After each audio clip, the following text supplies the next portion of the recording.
Hey, what's going on, Facebook, YouTube, and podcast listeners? We are back with another episode, and I've got Dean Aguilar just dropped Xavier Dean Realty. Inman covered it. Big deal. Starting a new brokerage. Like Sharon said, hey, you need to interview this guy a couple of months ago. I was like, who is this dude? And I'm like, man, he's huge. He's big time. So that's a crazy plug. I love it. Yeah, man. Well, thanks for being on. We appreciate having you. For my audience who doesn't know who you are, give us like your origin story. How'd you get started, and what are you doing now?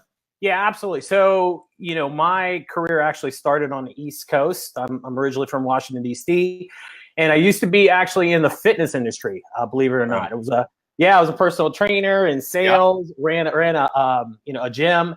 And, that whole time there was a guy that was that came regularly in the gym, right? A baller in the industry over there. And, he noticed that where I was doing very well at the sales aspect and his business was growing. So he decided to bring me on as a buyer's agent. And from there, as the boom happened and all that, we started killing it. I think we ended up selling 165 homes and, we were crushing it. And, as I was growing with him and we approached the bubble, it hit hard. And we, for me personally, I ended up actually losing just about everything, man. I lost houses. I had to declare bankruptcy. It was the worst part of my life. But, from that, what I took from it is obviously, learning from the mistakes. I moved over to California, where I actually got back into the fitness industry. And about a year into being in the fitness industry, I was working on the California license at the time, ended up getting laid off in that fitness job, and had to go on unemployment, believe it or not. And so from that point on, I decided, okay, we're going back full force into real estate. And I ended up joining a brokerage, right? First thing I did was join a team, hopped on as a buyer's agent, grabbed a couple checks, and went solo. And from there, what happened was I knew that my strongest skill set was to get in front of people as quickly as possible. And so I started doing with very little money, by the way. Yeah. So I started doing open houses as quickly as I could, which landed me my first, buy, sell, 35 grand, super excited. And it kind of grew from there. And so what happened was within a 4-year period, I went from 0 transactions to growing a team that does almost 140 transactions. Yeah. And so that's a lot. We were very happy, and I brought on buyers agents and whatnot. And my wife actually runs that team now. And nice. I've been blessed to not have to sell, to be able to step away. So now I primarily just really coach and develop. I actually haven't sold real estate since early 2017. So Dean, you did come in when the market was coming up, right? Left fitness to real estate, and you got started and rode that market up. And then the market crashed and you bootstrapped it again, right? And rode this market up. And you didn't have a bunch of money, right? You weren't coming from like, daddy gave you a bunch of money to start your business, right? You bootstrapped it. Yeah. What do you think were the most important things you did to bootstrap your business and get it going? Number one, saved every penny. That's the first thing, because obviously being strapped and losing. I mean, look, let me tell you, Tim, we were all fucking making money, bro. I mean, when it was booming, in the 2000s, we were all making money. And to lose hundreds of thousands of dollars, you obviously learn from those mistakes. I mean, you would have thought I was in my mid to late 20s. You would have thought I was like, Jay-Z in the club, just spending money left and right, stupid. So when I decided to jump back in and started riding that wave again, I knew we couldn't repeat that. So number one, saved every bit of money. Number two, I leveraged every penny I got. So I put it all back into the business. So as an example, I know people hate Zillow, but I got to bring it up. When I landed that big deal, right, it was about 35 grand or so. I immediately started buying zip codes up, and it came really from Tom Ferry. We're in the same network, right? So he's like, you got to get on Zillow. You start building your profile, and that's when the zip codes were very cheap. Yeah, and so I was able to grow different zip codes, and then from there just kind of took off of like online lead generation that was just killing our business, just exploding it. So really, it's just two things: saving and leveraging. Well, and I think you hit on something there. You wanted to preface the Zillow statement because people have a negative connotation to Zillow, and there's all this crap around Zillow. The fact of the matter is, though, you got to go where the people are, right? And I don't care if the people are at Zillow, I don't care if the people are on Facebook, I don't care where the people are, and I don't care who is the one that quote unquote has them. You need to go where the people are, and I think that's what you did. And getting into Zillow when it was cheap and early obviously worked out well for you. Yeah, absolutely. I mean, look, we all have mentors that say a lot of different things, and we either take that advice or we don't. And I knew from early on that the internet and get in front, like you said, whether it was Zillow or any other platform, even if it was our own platform, that's where the eyes were at, and that's where we needed to send it. And it is what it is with Zillow. They're a monster, but that's where their eyes are going. So that was then. Do you feel the same way now? Do you feel like there's another place where there's some arbitrage for lead generation and retention that not everybody's taking advantage of? I think online definitely is somewhere you want to be. I'm strongly opinionated on social media. You have to be there. Just have to be there. If you're not, you're going to be a dinosaur in this industry. It's truly, that's for me, that's probably the next closest thing.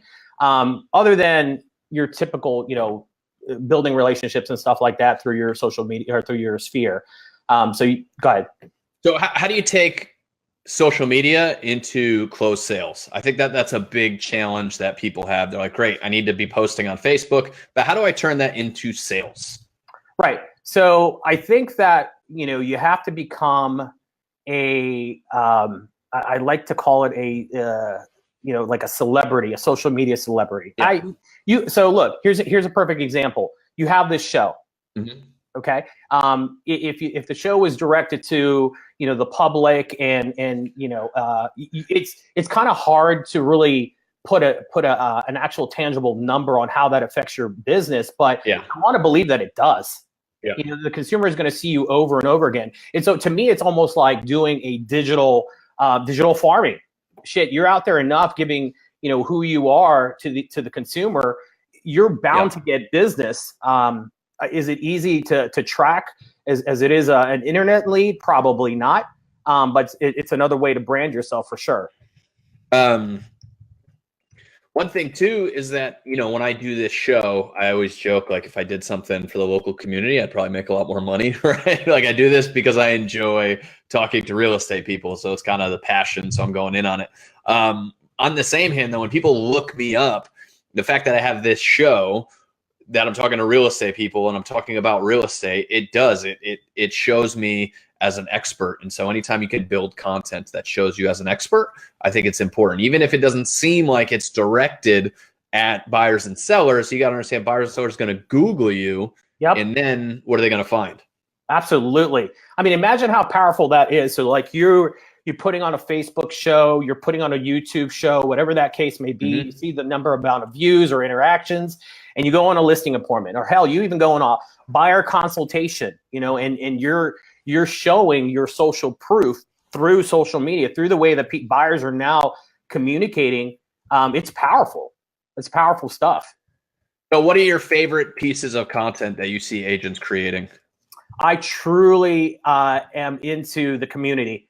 I think when they're shooting lifestyle shows about the community, becoming an expert in certain areas or certain topics, maybe it could be about veterans, it could be about whatever it is that that their truth is. So whatever it is that they're trying to give for their brand. I like those types of videos. I believe that's where you need to be, because ultimately those people are the ones that are going to be looking you up. So we also talked about, before we got on this, you just started a new brokerage, and we talked about how this time of the year, right? It's November. I mean, the things have cooled off, and this tends to be when you see people making broker changes. And this isn't advocating that you make a broker change, but just people tend to do it a lot this time of the year. And at this point in the market, it seems like people get a little jumpy as well. And so for agents, team leaders, whatever, when they're looking at, one, should I make a decision to go somewhere else? What should they be looking at? And two, when they make that decision to go somewhere else, what should they be looking for? Yeah, great question. So everyone should be, number one, looking at their business overall. Probably last month. I mean, at this point, it's becoming too late. Yeah, So I think you need to reevaluate what you've gotten from your brokerage. Do you believe it's a good fit? And then what you're going to be planning for 2019. As far as, I guess, what you would be searching for in a brokerage, there's a lot of similarities in some cases with brokerage, right? And I think here's a word that is I'm interested about, like the word culture. Okay. I mean, man, how many times do we hear word culture? And it's important. Don't get me wrong, but every brokerage has culture. Every single one of them. And it's really, it's up to the agent do you believe that culture is a good fit for you? Here's a good example. You came from Keller Williams, right? No, it was a little boutique brokerage here in San Antonio. So there's a lot I'm very familiar with Keller Williams, so you can shoot. Okay. See, I noticed so people jump from Keller Williams to EXP and other brokerages, right? But I want to believe that the people who have believe that, hey, Keller Williams was a good fit and had a great culture, and they moved on and they went over to EXP and said, hey, that's a great culture, but there may not be too many differences, or they may, they thought it was a good enough to move over. But I think the second thing it ties into to this, which is it has to be financially appealing, right, to the agent. And I guess if anybody says money isn't a deciding factor, is a liar. I mean, look, it's just reality is this. There's a lot of people who believe in the culture, believe in the overall package. I mean, you need to know that it's going to be something that's actually going to propel your business, and ultimately, is it going to make you more money? So I believe that it needs to be financially appealing. It has to be a good culture fit for that person. And I think the third thing, which may be the most important thing, is do you believe that the leadership that's in place can actually help you move your business forward? Because go ahead. I like all that stuff you said. The one question I think I usually ask to try to sum all of it up is, not necessarily what brokerage I like the best, not necessarily what brokerage I think has the best culture, but what is the brokerage that's the best decision for me and my family? Exactly. Right? Because that's what matters. And so if I can do better and grow some bigger business over here, I'll go over there. If I can save money and that's what's better for my family, I'll go over there. So I think right now where I'm at is the best place for my family. But if that changes, that's where I go. And that's kind of my North Star. Yep. And I think you said it best. So this is the time of year where you get to reevaluate, as you should, not only, your P&Ls and all that stuff, but I think, is it a good fit? Are you in a relationship? Are you in a relationship where it's, it's over? It's like being a girlfriend and boyfriend, It's like prolonging the inevitable. You need to reevaluate, and is it a good fit? And do you feel comfortable in it anymore?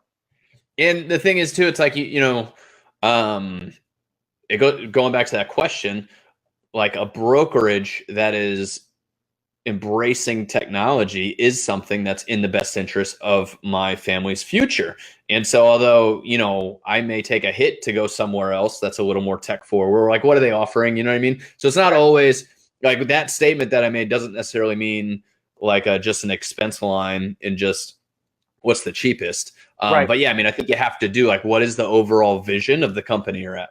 Yep, absolutely. It goes back to the leadership. Do you believe that where they're going actually makes sense for you and for your team and for your broker? All right, let's dive in. I told you we'd do it later, but let's dive in now. What are you doing with Xavier Dean Realty? What's the deal there? What's the pitch? How are you separating yourself? What's the value? Give it to me. Let's hear it. Yeah. So look, I mean, obviously when we launched the company, we wanted to do it with the best comp plan, available. We wanted to do it supercharged with the technology. As you mentioned it earlier. We provide Kingston Lane and KV Core. They work together. And we provide the on-demand training. And so here's the interesting part is, look, when we say features, right? And a lot of different companies offer, I think EXP even offers KV Core, stuff like that. Yep. Right. So all good stuff. The training that we provide on it is very, practical when it comes to wanting to be able to. So like say Tim comes in, says, I need to work on this, this, and this, we train you not on just normal skill sets, but we want to make that feature a benefit and show you how it benefits, right? Because otherwise, it is just a feature and a shiny object to get you into the brokerage, right? And just, you know what I mean? Like, it's I do. That's my thing. I think there's two separate things. I think there's what is the offering, the shiny object that gets people to join, and then there's almost a separate thing, which is the things that actually keep people. And a lot of times they're not the same. They're not the same. I mean, I can hand you a they should be. They do not to be. I mean, look, how many times have you been offered something and it just sits there? You don't know how to use it. You don't know how to implement it in your business, right? So, I mean, the entire company is really based on, really three things. So we believe that everybody should earn 100% of the commission. That's why we built the comp plan and offer, the lowest monthly membership to leverage the Xavier D network.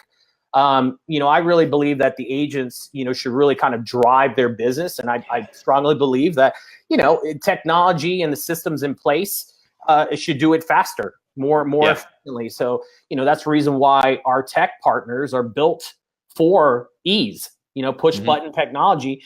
And, I think that with the technology that we've picked, we're also advisors actually to these companies. So the great thing about it is they adjust. They take feedback, they adjust, right? Yeah. It helps because they obviously change whatever is not working, and it helps our agents out. And then I think, the last thing is really you have to have a scalable support system in place, and I think about it this way. This industry is lonely.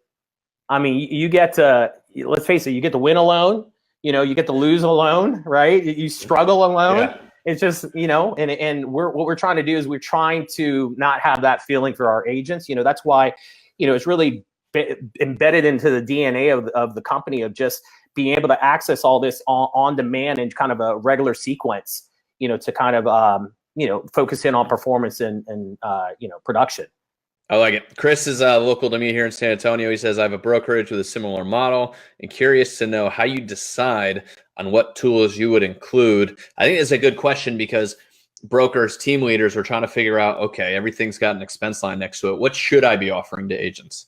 So I think that it needs to be something that can, again, going back to features and benefits, you just don't want to slap something up on there that is, a shiny thing that's going to bring someone in. It really needs to be a kind of a tech forward, something the latest and greatest that can really take a business and you can implement it with ease and just start generating leads. I'm a strong believer that, as an example, for me, right, when I was I didn't have any money, anything. If I was part of a brokerage and they said to me, hey, here are the two things that you have, right? Here's what you can do. You can spend this amount of money and immediately you can start having leads flow into your system. You can start having drip campaigns and all this stuff to automatically generate face-to-face meetings.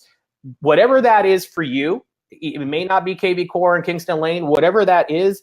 If it makes sense to your bottom line, you have to add that into your system, into your brokerage. You just have to. I mean, it can't be anything else other than tech that can really propel someone's business forward. I hope that answered his question. I like it. So, I think you brought up a great point. The value is in the agent, right? And I think that's where we see a lot of these models and things being changed is because the value's no longer in the broker. So I don't know what it was like 10, 15 years ago, but it seems like it was like the broker was the moneymaker and they had agents working for them.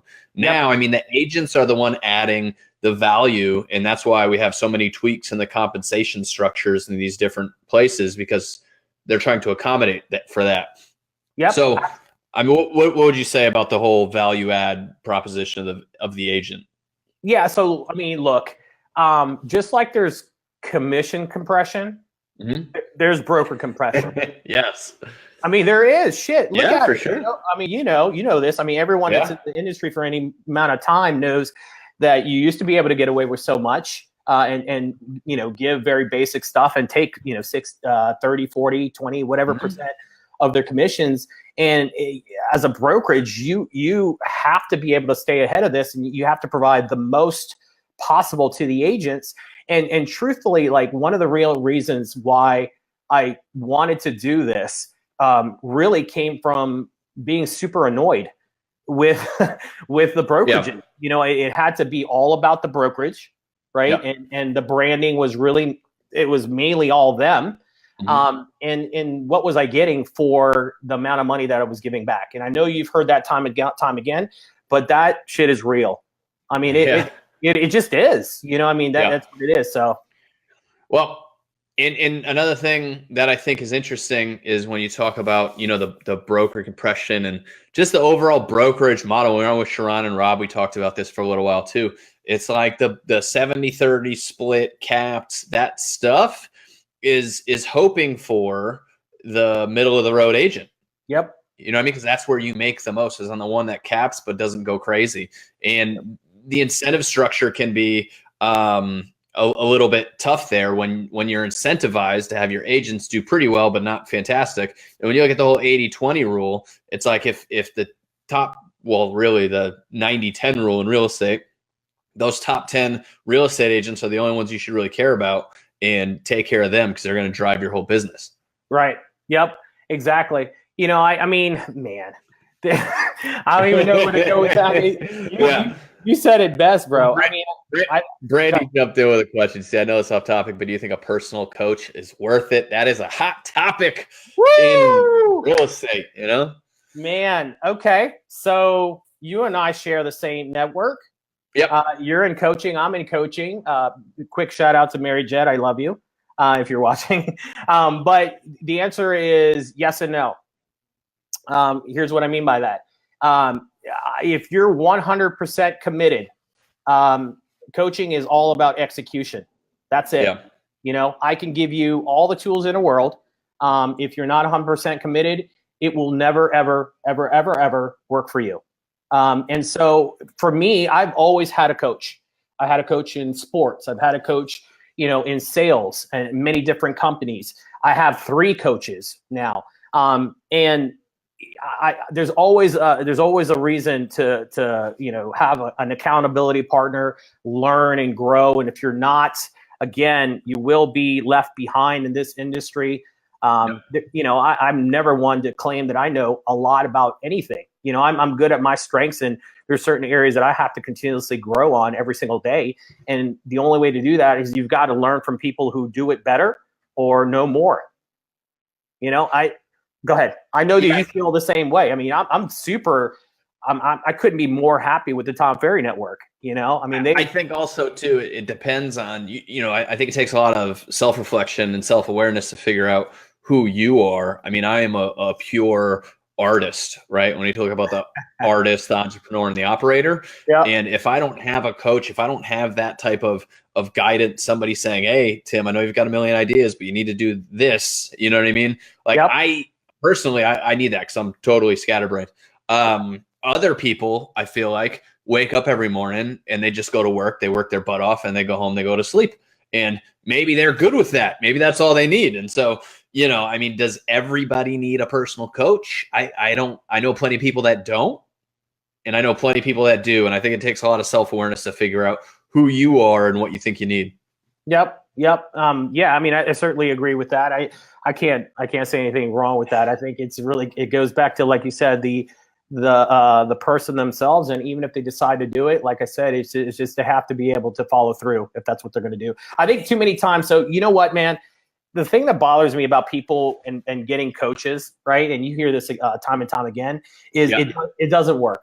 It didn't work for me. It doesn't work. And you know what they're expecting is the 30-minute phone calls to be the magic bullet and change your world. Yeah. It's just not going to do it. You know, over time, being engulfed in the culture of whatever coaching network or whatever it is, that's really what's you're surrounding yourself with people that are really going to propel the business forward. None of them are a silver bullet. No, nothing. Actually, right. You know that nothing. Nothing's a silver bullet, right? And I agree. Like, in people's defense, most of the marketing around coaching makes it out to be a silver bullet, right? Like Tom's always like, our average coaching client does this much a year, and you're like, geez, all I gotta do is become a coaching client and I'll be his average, and then I'll get that much money, right? Or everybody else is like, we do this much. And so I think, unfortunately, I think a lot of the marketing around that stuff is marketed to make it seem like a silver bullet, but none of it is. All of it works, but none of it's easy. I agree. Hey, I bought a sham wow one time, so that was a hell of a marketing pitch. Yeah, that shit works, but I mean, they made it seem like it was the end all be all of like rags. I bought a sham wow. That's awesome. All right, 2019, it's coming up. Market's changing. The world's changing. Everything's different.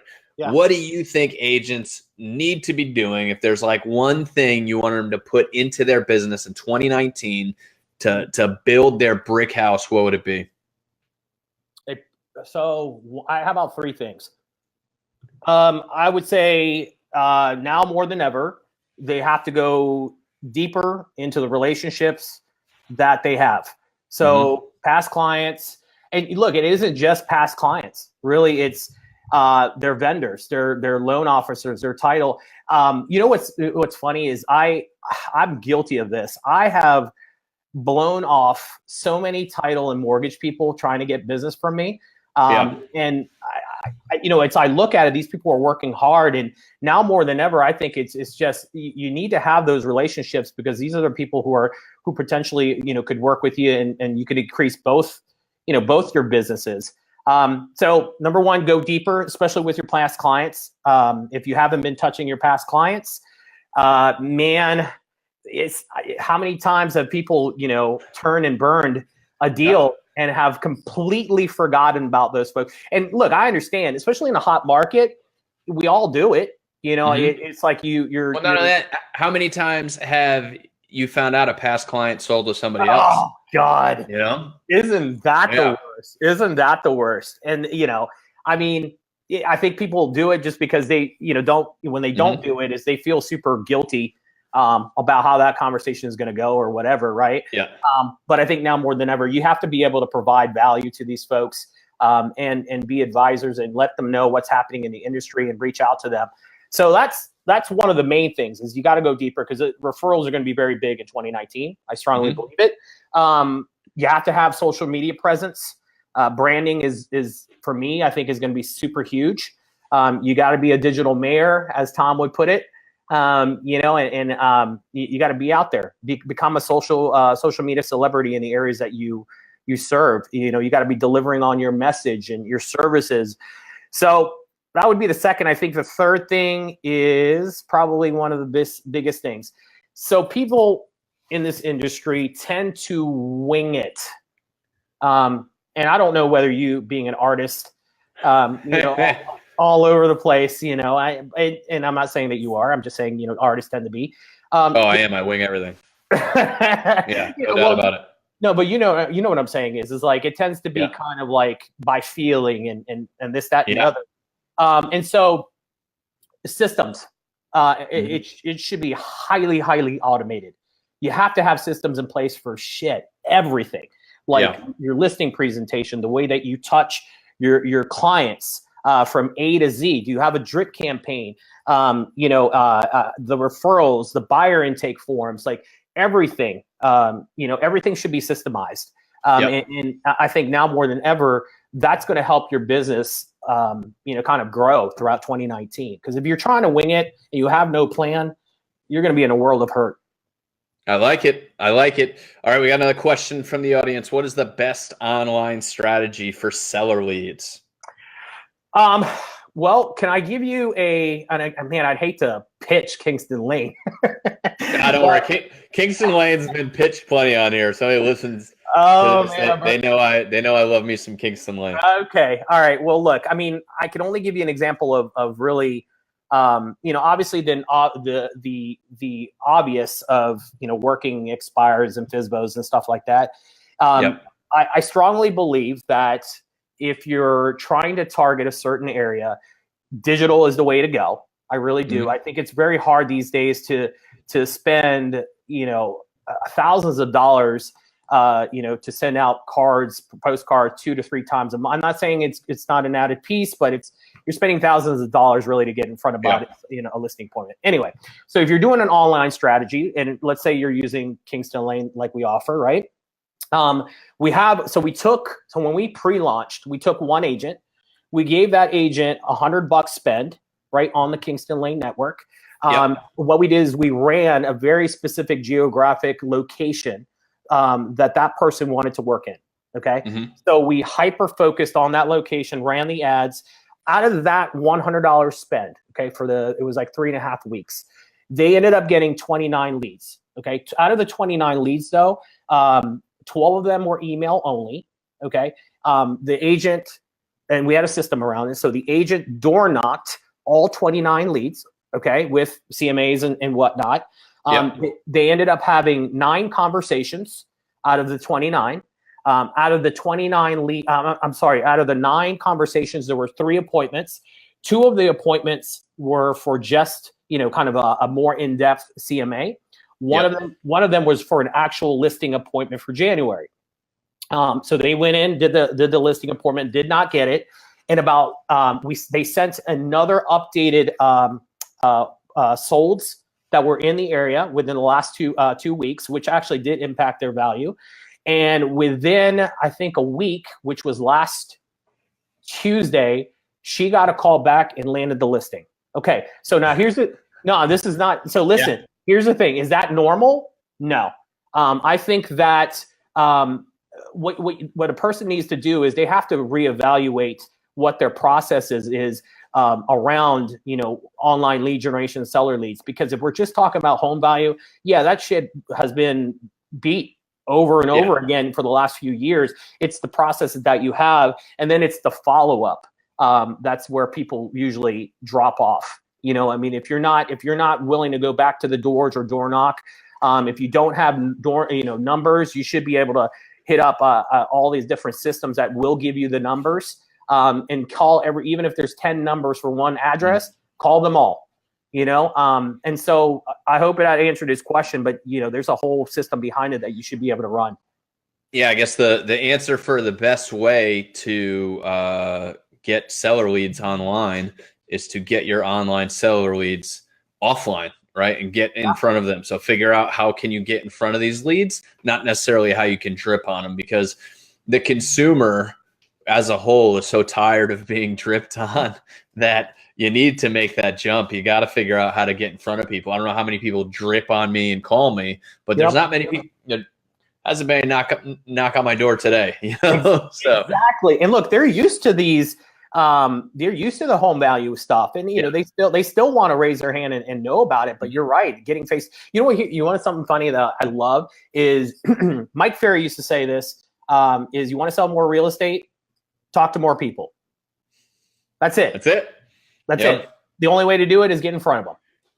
I love it. Simple, but man, you can't argue it. No, can't. So, all right. All that being said, what are your favorite platforms other than Kingston Lane that you see people using with success?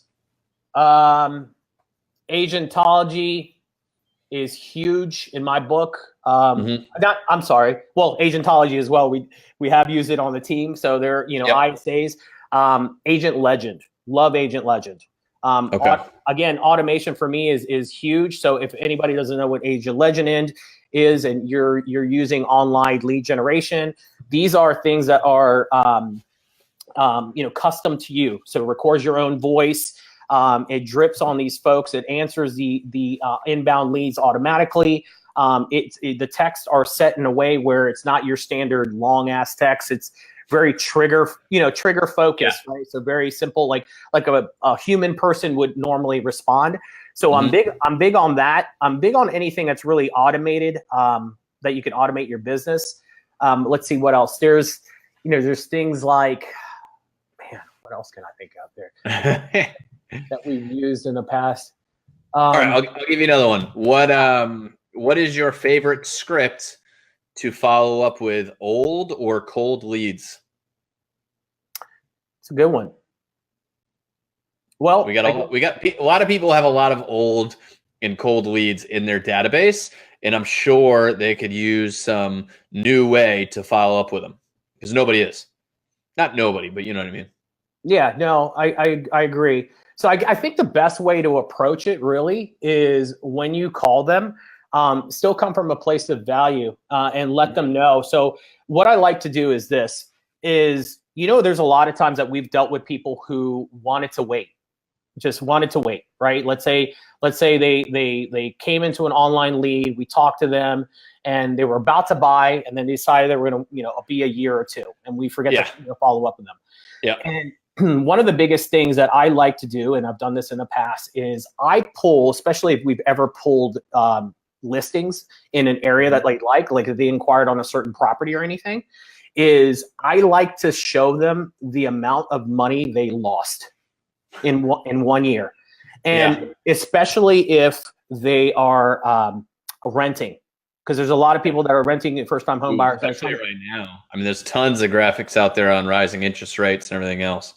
And over the last 3 years, so if you have a cold lead that's sold over the last 3 years, the math is pretty simple there. And so, you can certainly call and start educating on what happened, but, just explain to them, look, instead of, this is one of the best financial decisions you can make of your life, and here's what happened over the last 3 years versus you giving $25,000 or more a year to someone else, potentially could have had this. And so I'd like to share with you, what's happening in the market, and this is happening in the area that you want to purchase it. I like it. Favorite. So we got favorite system. We got favorite way to revive your old leads. What's your favorite open house tactic? You said you did a lot of open houses. Yes. What was your favorite thing that you did to convert leads in open houses? Video. What about video? Okay, man. I mean, so look, first of all, about the whole mega open house thing. If I strongly believe, so look, if you're not preparing 2 weeks in advance, you're doing it wrong. If you think you're going to grab a open house and just put up signs, it's all wrong. I think that the follow-up is where people drop the ball. And I think that, providing something of value at the open house, every single person that walks in. So you have to understand this, okay? Tim walks into an open house, and these people have a script. The consumer has a script. Do you want to know why? It's because the same shit has been said in the last 10 open houses. Yeah. It just really has.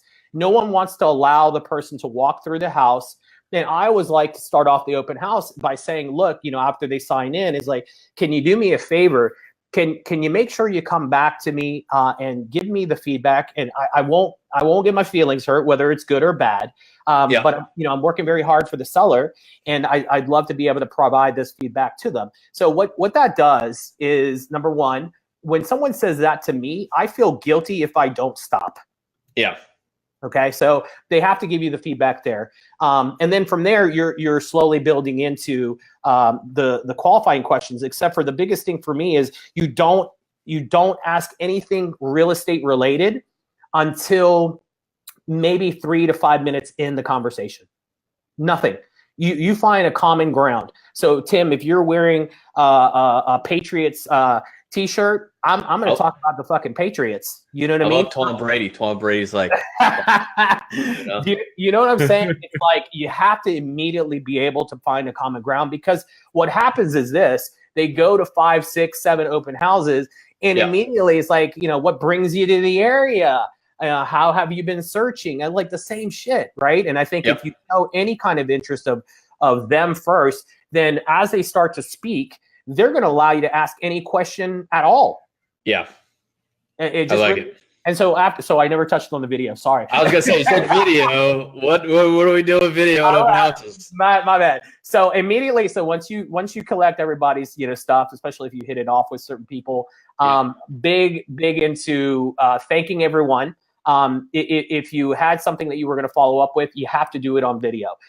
You have to do it the minute that you're packing up. You have to do it to every single person.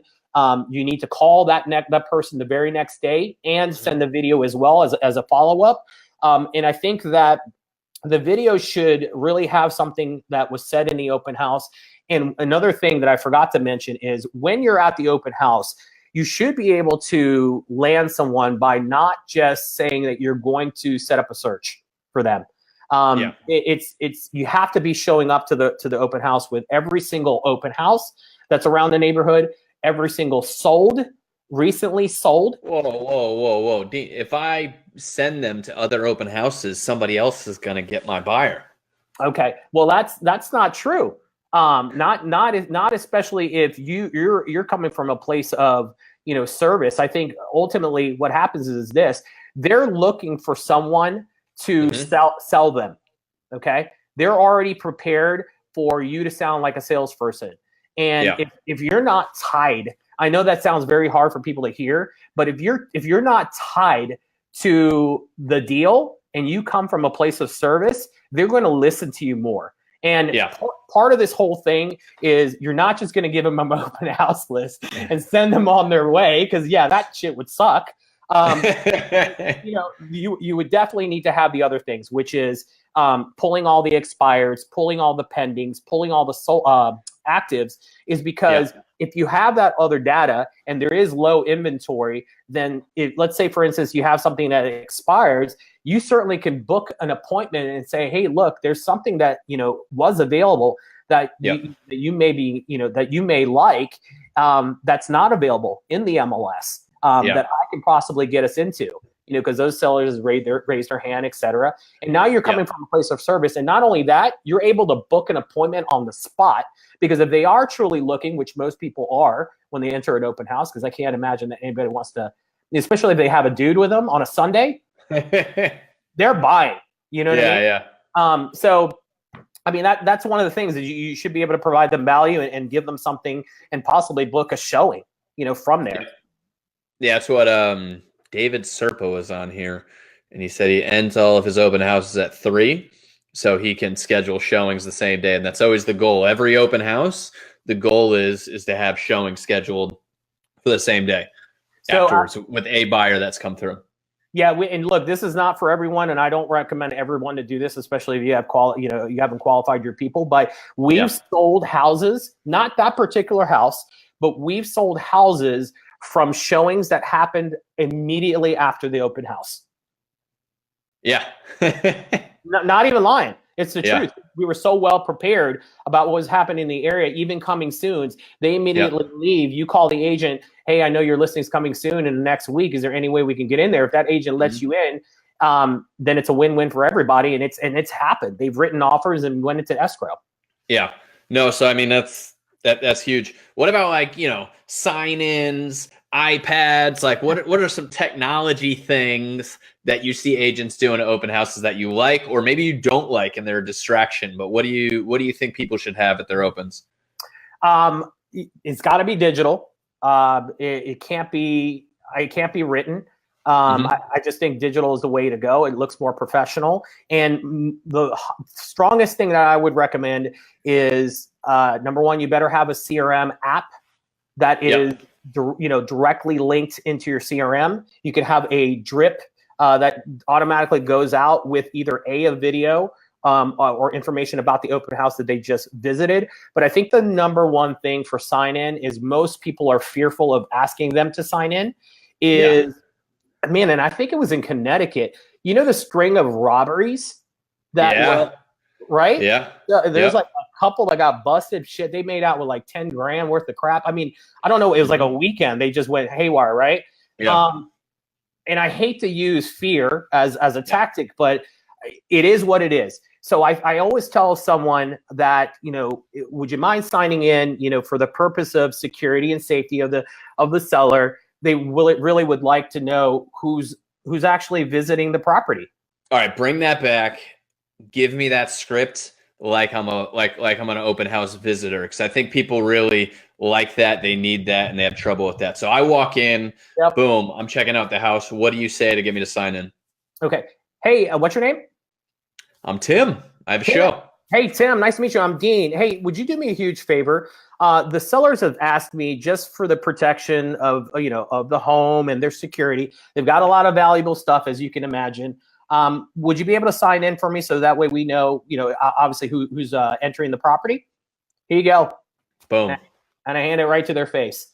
I like it. You know, I mean, like, who's going to argue that? And if they say, well, no, I prefer, you know, not to sign it. Hey, I totally understand. You got to, you know, I kind of rationalize this. So you got to look at it this way. I know. And while I believe you're a great person, Tim, I would imagine that you wouldn't want anybody just roaming through the house, right? Roaming through your own house, yeah. You know, and that's it. I guess it's delivery is everything. Yep. Yeah, no, and owning it, right? It's like anything else. The first time you say a script on the phone to somebody, it usually doesn't come out that good, right? But when you own it and you know it and you've said it a bunch of times before, you usually don't have any problems. But it's getting over it and saying it the first couple times to get the sign in. I like it. Yeah, confidence is everything. What's your favorite thing to do with open house sign-ins? Rephrase that question for me. I'm not. What are you talking about? So you have a list, right? You have some sort of database of open house leads, but they're not hot, right? Like there's a couple of buyers that were, and you went and worked those, and then there's a bunch of other stuff. How do you like remarketing to kind of old open house leads to see if you can rekindle a fire? It's usually not a drip. It's more based on like trigger emails or phone calls or even text. Text is actually, believe it or not, probably the best, which is, you know, hey, Tim, thanks for visiting open house. I just noticed that X property around the corner came up. What time would you like to see it on Thursday? That's it. And regardless if they were hot or not, there's usually going to be some response like what property, you know, what's, can you tell me the address, stuff like that. And all you're really trying to do is you're trying to get them to respond back to the phone call. Because if they weren't hot to begin with, there's no drip in the world that's going to have them call you back. Mm-hmm. I like it. I get it. All right. So we talked about open houses. We talked about brokers. We talked about rekindling old leads. I mean, we've talked about some good stuff. If you had to leave agents with one thing to do to generate more business, to get where they wanted to get to, what would be your thing you want to give them? I would say they need to come up. It ties into what agents should be doing in 2019. They need to come up with a systematic way of touching their sphere, because I think that probably the number one gap for a lot of agents, except for, man, I don't want to say older agents, but let's go old school, right? Old school agents, okay. How about that? Where and by the way, I think it's a phenomenal way to run a business. Where, you know, that's primarily where the business came from. I think the newer school of agents really don't focus in on their relationships. Mm-hmm. And if you're really trying to dive in and make more money, there really has to be as much emphasis as knowing how many or liking, you know, how many likes you have on your Instagram or all that stuff, to actually building the relationships or the people that you sold to or your people are around you by actually having conversations with them. And it needs to be set up in a way, like I said, that's systematic. You know, because if they're not doing that and they're winging it and they're not building the relationships, then they're not going to survive. Because even though my third thing on there was like to build social media presence, that alone isn't going to get you anywhere. Yeah, that doesn't generate you business. That's like a platform for you to build on, but it doesn't come with anything, right? Like you gotta build everything yourself. Yep, absolutely. I teach a class. Well, I mean, I've taught a class a couple of times. I call it old school tactics, new school platforms.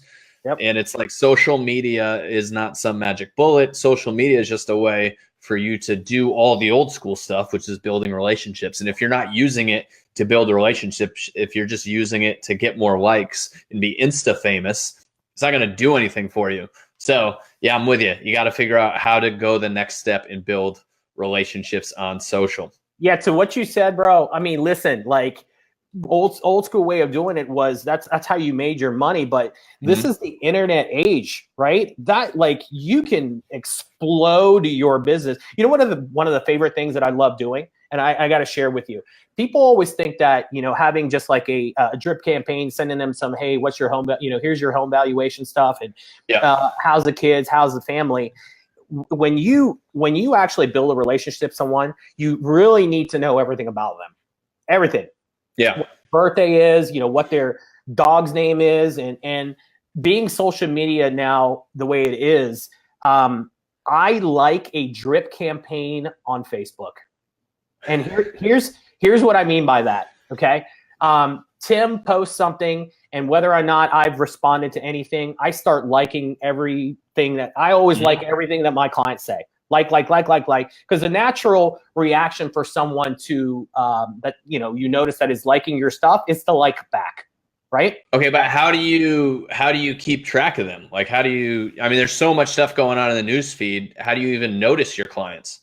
Well, hopefully you know who your clients are, and those are the ones that are most important. I believe that with the algorithms, the one that you're most engaged with are the ones that are going to be on your feed the most, right? Yep.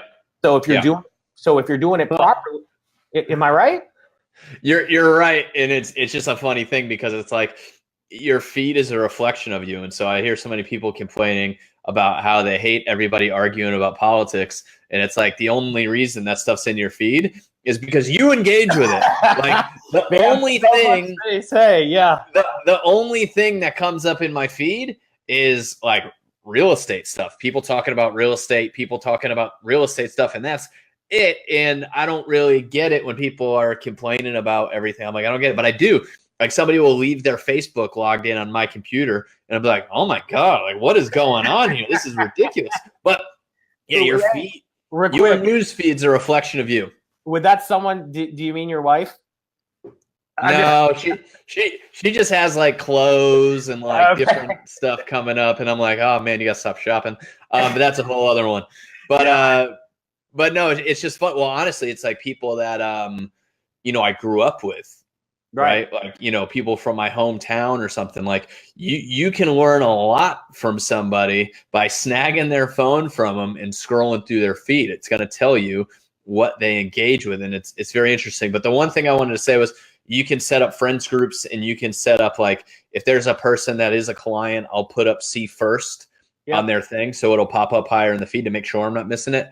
And so tweak your Facebook feed to show you the things that you want to see, so it's not all the distractions. Another tidbit I'm gonna drop. You got me on a roll here. Yeah, keep going. That's a hack. Let everybody know. On Chrome, there's Facebook Newsfeed Eradicator, and so when I go on Chrome and I open up Facebook, I don't have a newsfeed. It's gone. And so that wipes out a lot of the distractions, and then I can see, like, if somebody tagged me on something, then I can kind of go in there and engage there. But that saves me a bunch of time during the day by having the feed gone, and that's Facebook Newsfeed Eradicator for Chrome. Love it. Bam. Love it. Yeah, engagement is everything. All right, we're about that time, man. Where can people find you? Xavier Dean Realty. I'm sure you're going to put a link up for them. They can find out more information. Follow me on Instagram at Truth Hustle.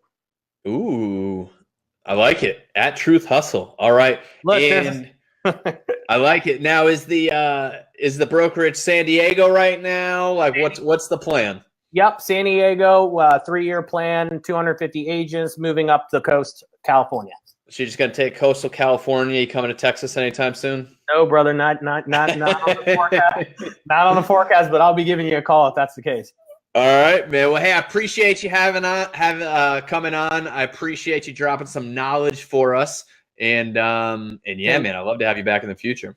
Brother, you're awesome. I want to thank you. You've been an awesome host, and have a great Thanksgiving. Everybody's watching. Have a fantastic Thanksgiving. All right, thanks, guys. We'll see you next week. See ya.